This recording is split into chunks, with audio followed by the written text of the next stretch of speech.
what really is the Cinderella story of Kearsarge athletics. And of those of you who have either been reading the newspapers or watching the local TV, I think you know what I mean by the Cinderella story. But quite frankly, the Kearsarge Cougar boys in the beginning of the season struggled quite a bit. In the middle of the season, they struggled quite a bit. 2/3 of the way through the season, well, it was still a struggle. And all of a sudden, something ignited this team, and they really came alive and started winning their games. And each game, they have shown a little bit more poise, a little bit more confidence, and they have come on very, very strong. And now tomorrow night, they're going down and they're going to face Conval, which is probably the biggest challenge they could possibly have. But I'd like to find out, and I'll go around the team and find out what they think in a 1 or 2 sentence answer is the difference between the middle of the season and the way the team is playing now. I think the biggest difference is our outside shooting's opened up a lot. It's opened up the inside game earlier. We couldn't go inside at all because people could just sit back in zones and we couldn't do anything. But now since everybody's shooting better, Scotty and Simone, we'll be able to get inside a little bit better. I think in the beginning of the season, we were just looking for, we had a lot of great individual players, and we didn't know how to work with a lot of good players, and now everyone's learned how to work together, and we've just come together as a team. It's a team effort. Right now, the team's just starting to come together. In the last 7 to 8 games, we started playing really well, and everybody's just been playing really well. I think the seniors have really stepped up the last, especially in the tournament games, and combination of that with outside shooting, I think, has really been the difference. Well, I think our confidence has grown a lot since the middle of the season. I mean, not only in ourselves, but in our other players. So we're just playing better because we're more sure of ourselves. I think we're just playing better as a team. I think our emotional level is up. I mean, we're playing with a lot more emotion than we were at the beginning of the year.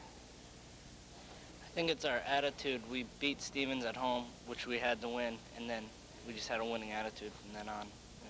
Yeah, same thing. As soon as we started beating the bigger teams, we knew we could win some of the bigger games. Yeah, I think we just came together as a team after we started winning, and the outside shooting helped a lot too.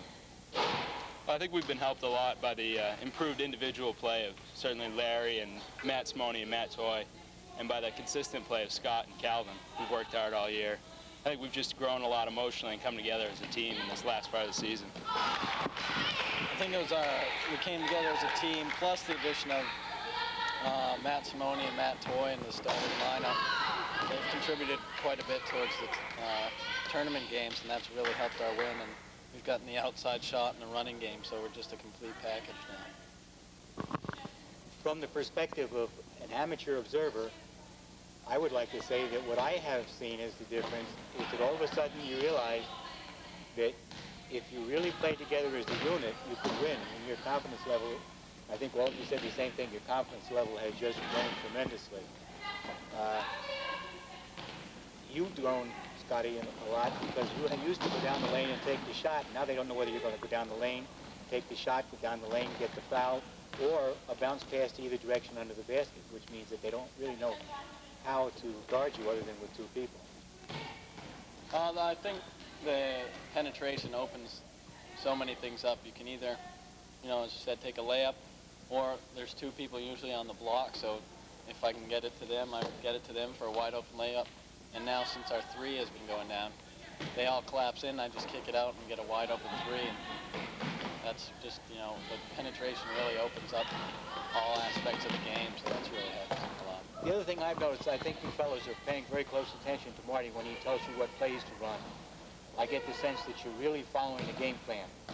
A lot more than maybe you were in the beginning of the year. You have that sense too? Yeah, it's also, the guards have also been saying things a little bit louder. Sometimes early, they'd get the call and not tell any of us, and we'd be kind of sitting running around. But everybody's been a little bit more vocal, and we all understand what's going on a little bit better. There was one shot in the Sanborn game I thought was very good on TV. Scotty, you got called for, I don't know whether it was double dribble or travel, and you got rather upset about it, and you walked past, you put your arm around Scotty and were talking to him. Do you remember what you said to him then? Yeah, I just told them to get, calm down and just keep playing the game. At that point we were up and we were really starting to play well, and it was just a call. It didn't matter, and just keep going with the game. Over in the TV booth, I think it was discussed that probably showed the difference in the team beginning of the year and the end of the year, working together as a team. You think that was a good indicator, wasn't it? Yeah, definitely. Early in the year, we were just like fighting, didn't really care. We were going mostly for individual kind of things. And later, it showed late in the season and all throughout the tournament. As we've been playing as a team, we've been winning. Early in the year, it was just kind of a struggle to, give that extra pass or, shoot it when it's open. We just started to do all that. And it's working. Plus the idea that instead of having one or two people that is a real threat under the basket, you've got several people now that are a threat under the basket. Yeah. That will take the pass under the basket and put it in. Nobody's afraid of anyone anymore. I mean, there's always an intimidation factor, but I mean, when you've been winning and you're on an emotional high, you really don't think anyone can stop you. And until someone does, you're just going to keep thinking that. Yeah, I have noticed that Kearsarge team in the last few games has not been intimidated, no matter how big. No. You might get knocked down under the basket, but you get right back up and go back at it. No one's really had size. Conval will have size, but up until then, we've been evenly matched with all the other teams height-wise, and I mean, we've been hitting our shots, and that's the factor that's put us ahead of everyone else. What do you think are your chances against Conval? It's a good team, I think about it. I think we'll do pretty good if we can open up the defense and create some holes for the guards to drive in and get some easy layups. If we can open it up, they come out and play us. It appeared to me that the secret with MV this time is you just wore them down and started really giving them fits. Yeah. I think they got upset and just figured you were harassing so much with the speed and everything. But they got a little bit out of their game, don't you? Yep. Maybe that's the key with Conval, get them a little bit out of their game. Yeah, that's what we need to do. And run on them, right? So I think if we get up early on Conval, they'll get nervous quickly, being a heavy favorite, and I think we could pull an upset. Then the key is, can you keep up that kind of running for 4 quarters? I think we've shown in our last few games that we certainly can keep that up for 4 quarters. You know what Dave Olson made the remark after the game Monday night? I said, what's going to happen Thursday? And he said, well, one thing that could be the Kearsarge advantage, it's a larger gym. He says you get these big boys and spread them out. They don't look as big in a wide open floor as they do in a small floor. You think that may work to your advantage? Certainly. I think with the open floor, the big man has not much of a factor on the full court game, because if you come down and just spread out, then you can get the open layups, and they can only guard so many people at one time. And another thing we've been doing lately is, in the beginning of the year, we only put together 1 quarter of good play and then not have a complete game. But lately, for the whole tournament, we've had 3 complete games, which has been the key to the victory. Have a complete game for 4 quarters instead of 2 quarters or 1 quarter. Well, you know what means as much to me as seeing you fellows succeed is seeing how happy you make Marty when you succeed. Because you really make his day. When you go down, you play a game like that, if you realize how much it meant to have MV coach come over and hug Marty after the game when you fellows won that, I think that means more to Marty than the championship and everything else. It makes him very proud of him. It makes the whole community proud of the team, too. It's been a big drought beating MB or playing against MB. We lost for years, and beat MB down there, and especially the way Marty and the MB coach are close. It felt good to get one for him. So hopefully you won't get, as Dave Olson said, mugged in the backcourt quite as often in this game coming up with Conval. But we also noticed you giving your power signals towards the end down there when you did get mugged in the backcourt and you were going up for your foul shots at the end of the game there. You knew what was going on. You knew you were going to win at that point. Yeah, at the, with a minute and a half left, we weren't up enough to be too comfortable with the lead, but when I made those free throws, we were up, I think, 7 with only about 30 seconds to go. And that was a good feeling. Yeah, winning that game is such an unbelievable thrill. I mean, it's kind of, you can't really describe it. It's just such a high. And it feels so good after, losing so much during the season and finally putting it all together, playing like we really should, and now winning. We're in the semifinals. It's the farthest any Kearsarge team has been, so. It's going to take total concentration the entire game and intenseness the entire game, which you could win it. Good luck against Conval. We'll be there Thursday night. We'll bring the game to people. Hopefully Thursday night we'll be talking to the team after the game. We wish them good luck. Until Thursday night, this is Will James for Kearsarge TV Network. Be good to each other. Okay, fellas. Show went for 40 points, and the Kearsarge Cougars defeated the Merrimack Valley Indians, a game played in North Sutton. Since that game, these two teams have met 11 consecutive times, Merrimack Valley and Kearsarge have, and in each of the next 11 meetings, the Indians were victorious. They've won 11 straight against the Cougars.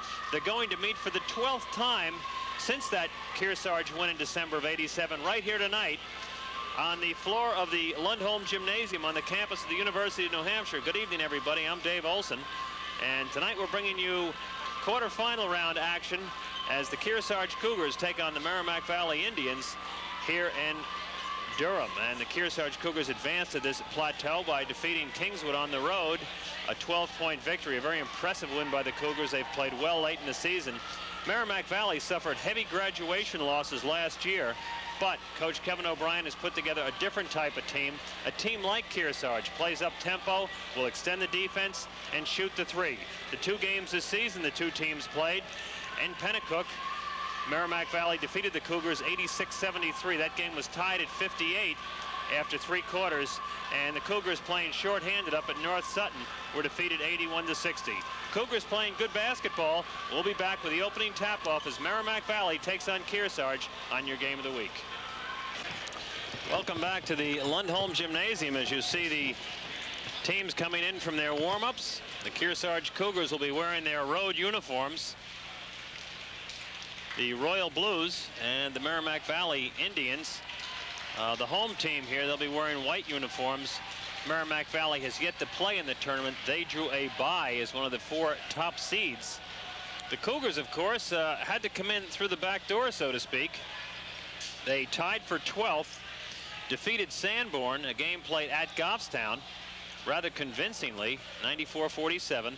Then they went on the road to take on Kingswood, a team that was seeded number 5, and the Cougars just were the aggressor in that game, took over and had it wire to wire. A 12-point margin was the margin of victory, but actually was more like 18 or 20 points as far as how close the game really was. And tonight, the quarterfinal round, and we're going to give you the starting lineups here momentarily. The second game tonight will be Conval, the number 1 seed, taking on Somersworth. Somersworth, a surprise winner over Lebanon. And here we go, the starting lineup for the Cougars. A freshman, Matt Simone, number 14. Matt had an 8-point fourth quarter against Kingswood. Chuck Boldeck, a wiry, athletic forward, will start at one of the front court slots. Calvin Rogers, very steady rebounder for the Cougars, good inside player. Mark Boucher, a 4-year starter for this team, number 10.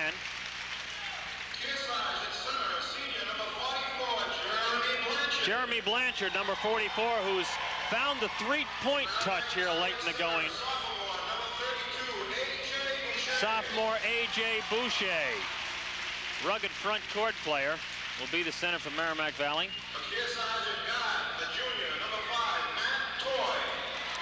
And Matt Toy, who came on late in the year, will start at 1 guard. Warren Campbell, a 3-point threat, a junior, will start at the other guard.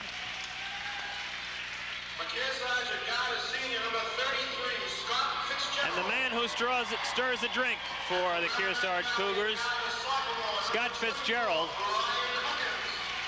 and Brian Huckins, good-looking All-State candidate who's a sophomore, will start the other guard slot for MV. Kevin O'Brien, the head coach for Merrimack Valley, and of course, Marty Brown for Kearsarge. Would you please rise now for the playing of our Ladies and gentlemen, our national anthem.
And the national anthem. Somersworth and Conval, as we said earlier, will meet in the nightcap here tonight, and action will resume. The next 4 teams will play Tuesday night here in Durham. Ray Brooks and Mike Abbott will be the officials this evening. Matt Simone and Chuck Bolduc to jump it up. Kearsarge trying to break an 11-game losing streak to these Indians. Opening tip controlled by Scott Fitzgerald. Throw 3. Yes! Scotty Fitz not hesitating a bit. Cougars in his zone. Huckins to Boucher, starts his move. Back out to Huckins.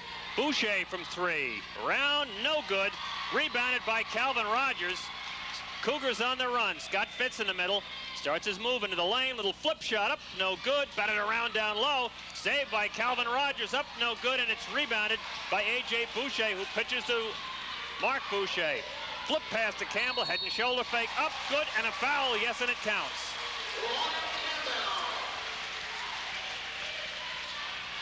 Jeremy Blanchard bought the ball fake and the foul. Warren Campbell will go to the line and try to convert. The game against Pembroke Academy this year, won by Merrimack Valley 94-90 or 92-90. Campbell had 7 3-point field goals, so he is a threat from the outside. We are tied at 3. Toy cross court to Blanchard as a 3-pointer. Yes! Boy, late in the season, Jeremy has found that 3-point stroke. 6-3 Cougars, opening minute of play. This will be an up-and-down affair. Here's Huckins squaring up on Toy. Bolduc starts his move, almost loses it. Out to A.J. Boucher as it batted away by Scott Fitzgerald. Campbell's 3, no good, but it's off the hand of Matt Simone and out of bounds. And Dave, that's the weapon that the Cougars lacked in the beginning of the year, was that long outside shot. Absolutely. Here's Mark Boucher for 3. No good. Battle down low and a foul. I think it's going to be on Bolduc. It is on Chuck Bolduc, his first. Matt Toy looks inside, out to Simone. Cross court to Blanchard for 3, but a traveling violation. Couldn't get those puppies set.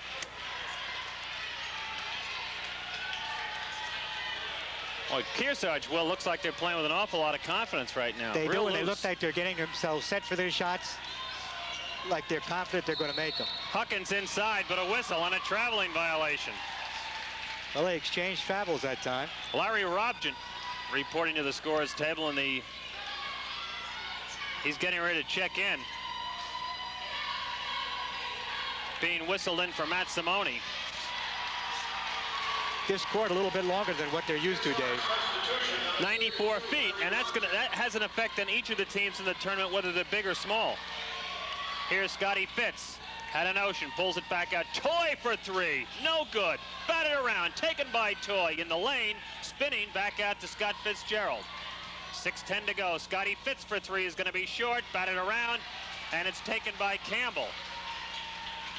MV racing back the other way. Up top to Huckins, 6 minutes to go in the quarter. Down low passes, way over everybody, out towards the lobby, and the Cougars will take it over. Scotty Fitz to Toy. Out to Jeremy Blanchard, had a notion, back out to Toy. Calvin Rogers, jumper, no good, rebounded by A.J. Boucher, who had good position. Huckins moving into the lane, jumper off glass for two, Brian Huckins. He's going to be a player we're going to hear a lot about in Class I during the next couple of years. 6'5" Cougars, and a foul up top. It'll be on Huckins, his first.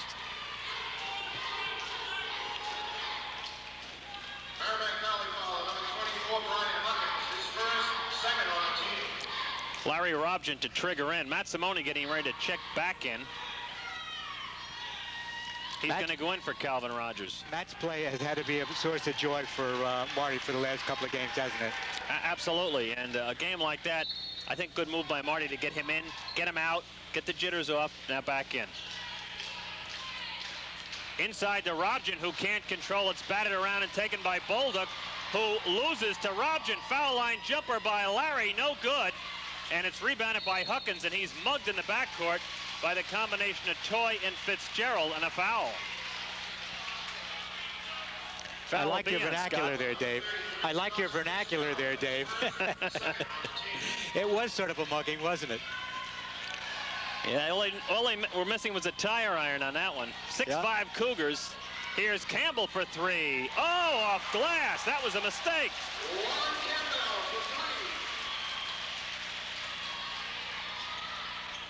Out to Scotty Fitz for three. Yes, ooh, he goes off glass. That was a mistake. 9-8 Cougars. End-to-end basketball. Scotty has risen to the occasion, hasn't he? Here's Bolduc inside the foul line. Jumper no good. Batted around down low, and we're going to have a jump ball or a possession here as the Indians will take over. Simone and Boucher tied it up. Mark Boucher to trigger in.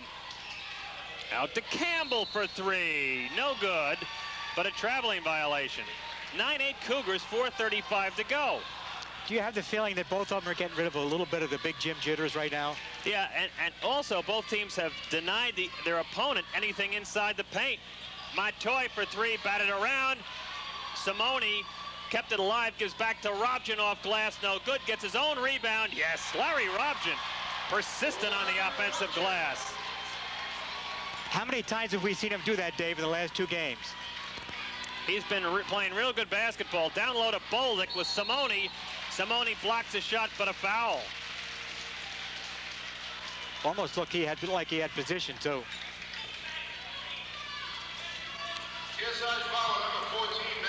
Matt Simone, if you remember, Will, got into foul trouble up at Kingswood, got three early ones. That's right, and he stayed out the rest of the... A.J. Boucher coming out. Calvin Rogers going back in for Kearsarge. Jeff Lavapacello checks in. Simone out. Toy out. So for Kearsarge now we have Blanchard, Fitzgerald, Rogers, Robjan, and Jeff Lavapacello. Chuck Bolduc, the line for a couple. None of these Merrimack Valley players have that modified Don Nelson style at the line, the one-hand push. Bolduc makes the first. And the second. 11-10 Kearsarge. 4 minutes and 7 seconds to go in the first quarter.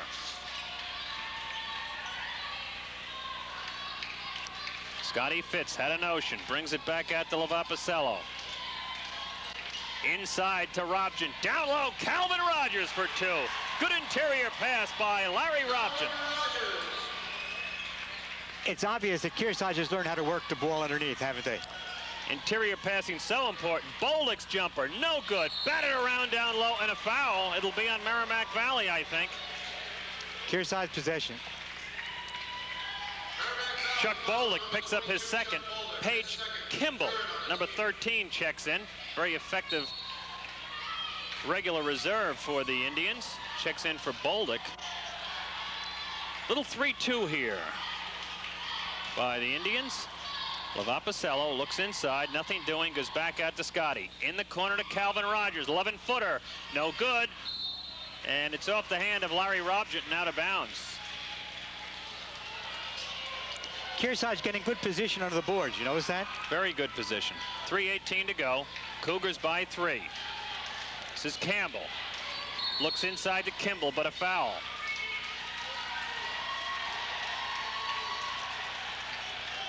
Whistle, I'm not sure it was a foul, but I think it was travel. Jeff Lavapicello brings it up. I think as the game goes on, we'll see Merrimack Valley extend the defensive pressure and pick up a little bit sooner. I think they're going to have to. If they keep up the way they're going, they're going to have to. Here is the X, which we've talked so much about. Scotty Fitz starts his move into the lane, dumped to Calvin Rogers, but the ball was on the other side of him.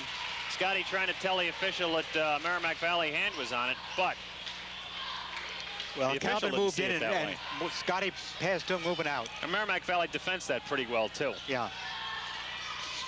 2:40 to go, 13-10. Here's Huckins from 3. No good. Ball batted around. And we're going to have a foul on Scotty Fitzgerald, his second. Scotty contesting for that rebound. Non-shooting affair. And Mark Boucher to trigger. Outside to Warren Campbell. Back to Boucher. Ball batted around, almost stolen by Scotty Fitz. Little pop is rejected, but a foul. It'll be on Scott Fitzgerald, his third, and Matt Toy will go in for him. Kearsarge foul number 33, Scott Fitzgerald, his third, 5th on the team. And Boucher will shoot some foul shots. 3 fouls now on Scott Fitzgerald, and that could be a key. That's not good. Boucher's first, rolls in.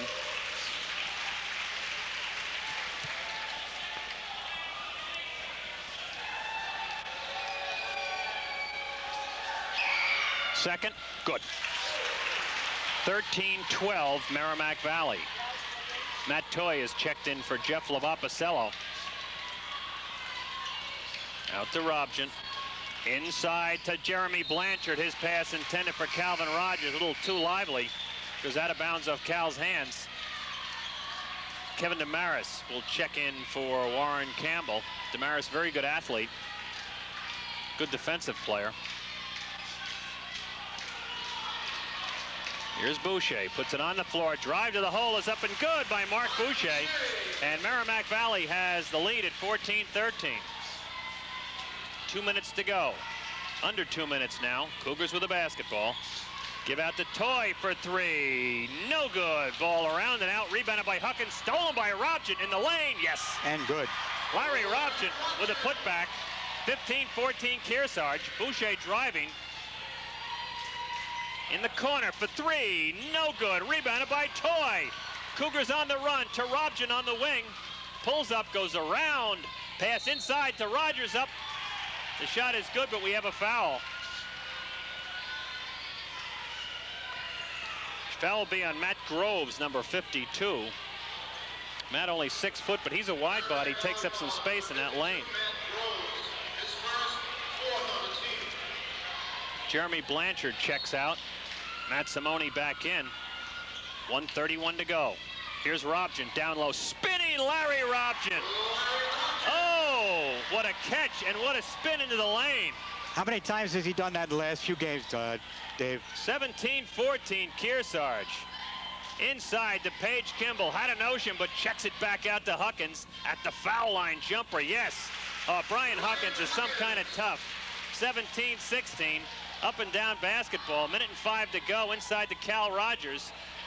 Back out to Lavop with 1 minute to go.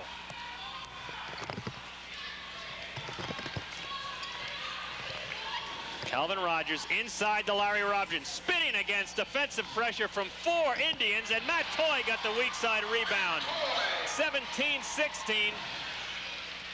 19-16, Kearsarge. Here's Boucher.